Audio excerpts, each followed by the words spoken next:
Olá! Você já deve ter ouvido falar que é impossível ser cristão e de esquerda. Infelizmente, muitos pastores propagam isso por aí e muita gente acredita. E também do outro lado, da esquerda, muita gente diz que é impossível ser de esquerda e defender a fé cristã. Pois é sobre isso que a gente vai conversar no vídeo de hoje. Eu sou Zé Barbosa Júnior e você está no Um Pastor de Esquerda.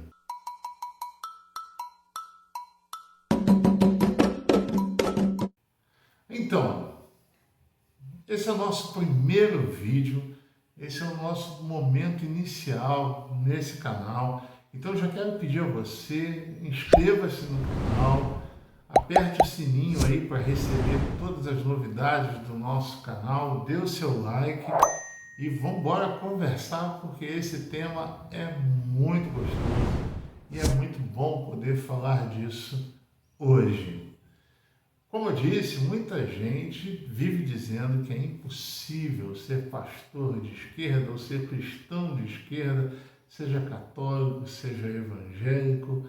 Não importa nesse momento, o que eu quero é conversar com você e mostrar que isso é claramente possível quando não é, na verdade, um consequência do outro, que é o que eu penso. Mas vamos lá, porque inúmeros líderes religiosos vivem dizendo isso, que é impossível. Então vamos conversar sobre isso. E eu quero começar do começo, definindo pelo menos 5 conceitos para a gente poder conversar durante todo esse tempo no nosso canal, isso tudo que vai nortear nossas conversas aqui.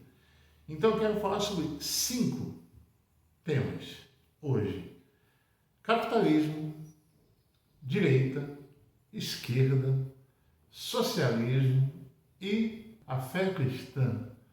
O que isso tem a ver? Será que essas coisas realmente se excluem, essas coisas combinam? Então vamos lá. Vamos então do primeiro conceito importante para a gente entender toda essa bagaça, toda essa coisa. Capitalismo, que alguns chamam, e eu concordo, de capitalismo. Capitalismo é um sistema econômico que é baseado, que tem como seu tripé principal o lucro, o acúmulo das riquezas e a propriedade privada dos meios de produção. Então, guarde bem isso. O capitalismo é sustentado pelo lucro, pelo acúmulo e pela propriedade privada dos meios de produção. E os meios de produção podem ser máquina, terra, instalação industrial, seja o que for. Elas têm uma função de gerar renda por meio do trabalho. E é aí que entra uma questão. Se há quem ganha com isso, a gente já tem aí 2 classes sociais principais nesse sistema. Os capitalistas, ou seja, os donos do negócio, que hoje a gente também chama de burgueses, mas são aqueles que têm os donos, eles são os donos do capital, e o proletariado, os trabalhadores. O capitalista, então, ele é o dono do meio de produção, ele emprega os trabalhadores, ele paga salário a esses trabalhadores, e o trabalhador, por sua vez, oferece a sua mão de obra para realizar o trabalho em troca do seu salário. O sistema capitalista, ele começa a surgir historicamente com a decadência de um sistema de produção vigente até o século XV, o feudalismo. O feudalismo, que teve início lá pelo século V e durou até o século XV, ele vai ver então o capitalismo tomar forma. O feudalismo era um sistema de organização econômica, política e social vigente na Europa Ocidental na Idade Média, baseado na posse de terras e nos estamentos, que são os segmentos da sociedade. Ali não há mobilidade social, ou seja, quem é dono e quem é servo e vai ser sempre assim. É um sistema de estamentos, onde não há mobilidade social, e o feudalismo está baseado nisso. As três classes do sistema feudal eram a nobreza, o clero e os servos.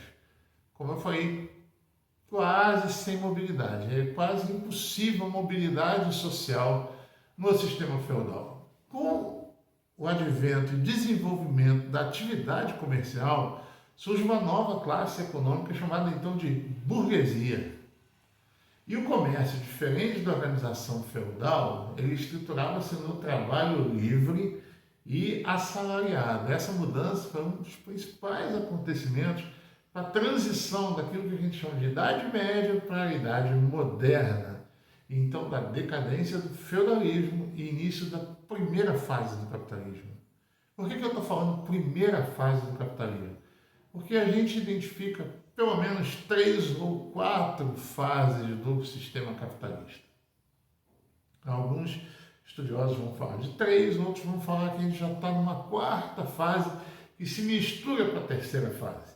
A primeira fase do sistema capitalista é o capitalismo comercial, do século XV até o século XVIII. É também uma fase chamada de pré-capitalista, porque ainda não havia industrialização e o sistema era baseado em trocas comerciais. A segunda fase do sistema capitalista já é o sistema do capitalismo industrial, dos séculos XVIII até o século XIX. A passagem do capitalismo comercial para o capitalismo industrial se dá em meio a grandes revoluções tecnológicas e políticas. A Revolução Industrial, que se inicia na Inglaterra em 1760 e tem como seu marco principal a introdução da máquina a vapor na produção, o que dá início à transição de uma produção manufatureira para uma produção, então, industrial. Nessa fase do capitalismo, o poder passa para as mãos da burguesia, que começa a crescer com a intensificação do comércio. A economia durante o período do capitalismo industrial é baseada, então, nesse, vamos chamar, liberalismo econômico. Essa corrente de pensamento, cujo principal pensador foi Adam Smith, defendia o Estado mínimo e a não intervenção estatal na economia. Logo depois disso vem a terceira fase do sistema capitalista. A terceira fase do sistema capitalista é o capitalismo financeiro. O capitalismo financeiro se inicia ali no século XX, depois do final da Segunda Guerra Mundial. Essa nova fase tem seu início quando bancos e empresas se unem para obter mais lucro. Mais lucro. Lembra que o tripé do capitalismo é lucro, acúmulo de riquezas e propriedade privada dos meios de produção. É nesse momento, então, que surgem as empresas multinacionais, transnacionais e se fortalecem as práticas monopolistas.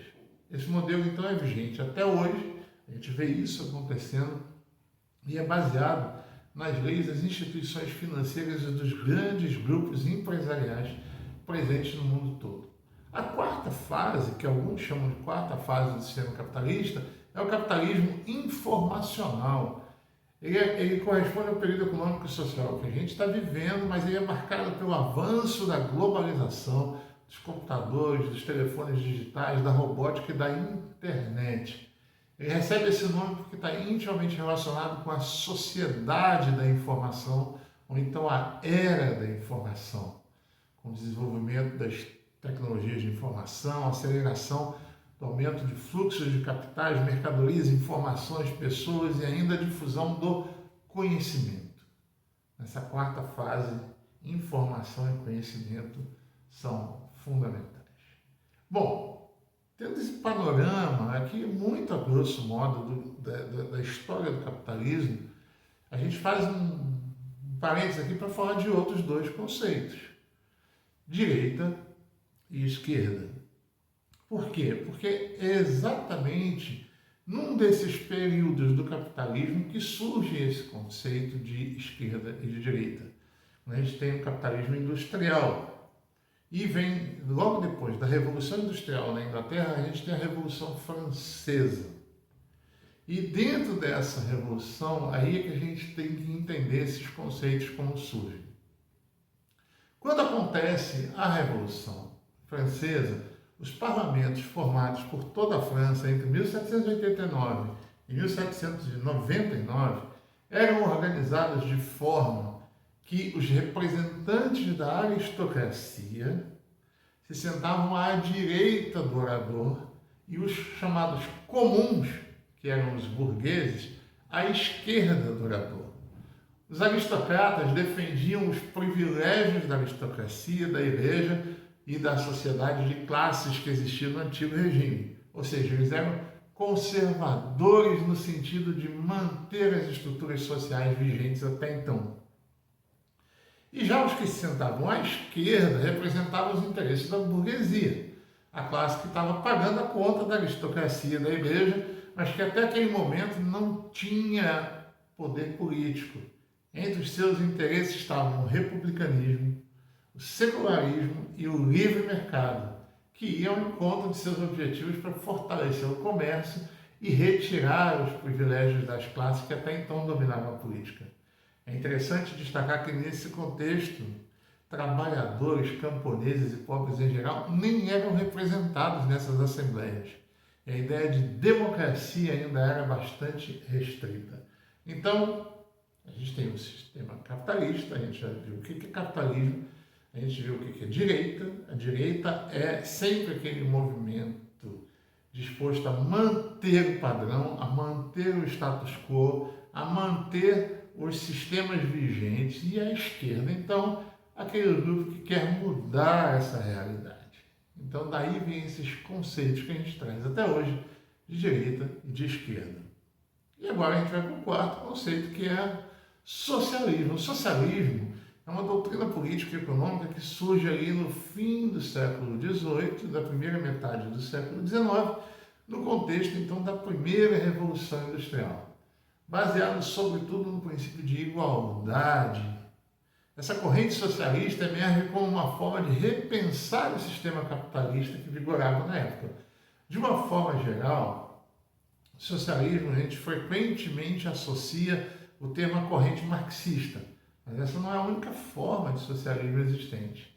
Tá? Com a grande expansão das indústrias, as cidades cresciam rapidamente, sem qualquer planejamento, e ao mesmo tempo muitos trabalhadores migravam do meio rural para as cidades, onde a produção fabril empregava a maior parte da mão de obra. Enquanto isso, a sociedade europeia se dividia entre dois grandes grupos. De um lado, o proletariado, que nada possuía além da sua própria mão de obra, e do outro, a burguesia, que detinha a maior parte da riqueza produzida. Essa segregação social se refletia na organização da cidade, com os trabalhadores pobres sendo deslocados para as margens da área urbana, onde predominava a miséria. E aqui é interessante a gente perceber que a burguesia, que era até então a esquerda, ela vai passar a ser direita. Aqui é uma transição. Por quê? Porque é exatamente a burguesia que vai querer manter o sistema.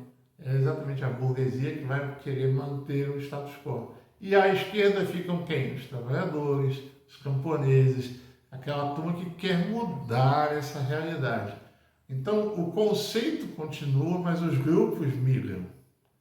Então, sai aquela coisa da nobreza, do clero, que cai com o sistema capitalista, e quem assume esse lugar é a burguesia, que passa então a ser detentora dos poderes, detentora dos meios de produção, e a partir daí ela se coloca então querendo manter o sistema. E ao lado, à esquerda, os trabalhadores, os que estão à margem da sociedade. Nesse contexto então de desenvolvimento do capitalismo e de rápido aumento da miséria, a miséria é fruto direto do capitalismo, alguns intelectuais passam a buscar essas alternativas. Os primeiros pensadores dessas correntes foram Saint-Simon, Charles Fourier e Robert Owen. Cada um, da sua maneira, eles fizeram aquilo que foi chamado mais tarde de socialismo utópico. Mas logo depois surge o socialismo científico, tendo como teóricos mais notáveis Engels e Marx. E desses dois, Marx vai se destacar mais ainda, por isso que a gente fala muito hoje em dia do marxismo. Isso é o socialismo científico, criado então no século XIX, pautado numa análise histórica e científica do capitalismo. Então, por ter pensadores como Engels e Marx, o socialismo científico é muito mais conhecido hoje como marxismo. Segundo Marx e Engels, em todas as épocas históricas, a sociedade foi marcada pela luta de classes, sendo esta relação caracterizada pelo antagonismo entre a classe opressora e a classe oprimida. No sistema capitalista, essas classes são bem representadas, respectivamente, pelos proprietários privados do capital e, portanto, donos dos meios de produção, e, do outro lado, uma massa de assalariados sem posses que dispõe apenas da sua força de trabalho. Então, o socialismo vai defender que o Estado tome os meios de produção para que haja uma distribuição maior disso tudo, para que todos tenham direito a tudo, para que não haja acúmulo de riquezas por parte de alguns. Então, o Estado seria o detentor dos meios de produção, daquilo que é essencial para a vida, para que todos tenham em igualdade. E no estágio final viria a extinção da propriedade privada dos meios de produção com o comunismo. Essa seria então uma escala do socialismo para o comunismo. O socialismo então defende essa sociedade mais igualitária, com os meios de produção sendo tomados pelo Estado, para que então, nesse controle estatal, todos tenham acesso a tudo. Então, a gente tem aqui já visto, a grosso modo, capitalismo, direita, esquerda e socialismo. E aí entra a fé cristã. E eu já ouvi de muita gente dizer, Jesus foi socialista, Jesus foi de esquerda. Claro que não. Jesus não foi nem de esquerda, nem socialista, porque esses conceitos ainda não existiam. E muito menos Jesus foi de direita ou capitalista, porque se houvessem esses conceitos, Jesus não seria isso de jeito nenhum. Mas eu não acho que é forçação de barra dizer que o socialismo e que a esquerda se parecem muito mais com aquilo que Jesus prega. Então, ao invés de dizer Jesus era socialista, eu digo que o socialismo se parece muito mais com a fé cristã. Se não, vejamos, segundo a própria Bíblia, o culto que Deus se agrada, isso lá desde o Antigo Testamento, o profeta Isaías falava isso, o culto que agrada a Deus é soltar as correntes da injustiça, desatar as cordas do jugo, pôr em liberdade os oprimidos e romper todo o jugo, partilhar a comida com o faminto, abrigar o pobre desamparado, vestir o nu que você encontrou e não recusar ajuda ao próximo. Isso está no livro de Isaías. E quando a gente passa para o Novo Testamento, então, a gente tem um Cristo não só fazendo a opção pelos pobres, mas se tornando pobre, sentindo na pele os preconceitos sociais. Aliás, um dos discípulos chega a dizer, antes de segui-lo, assim, pode vir coisa boa de Nazaré? Pode vir coisa boa de lá? Ou seja, Jesus era da periferia, Jesus era periférico, era das quebradas, e muita gente olhava aquilo com desdém.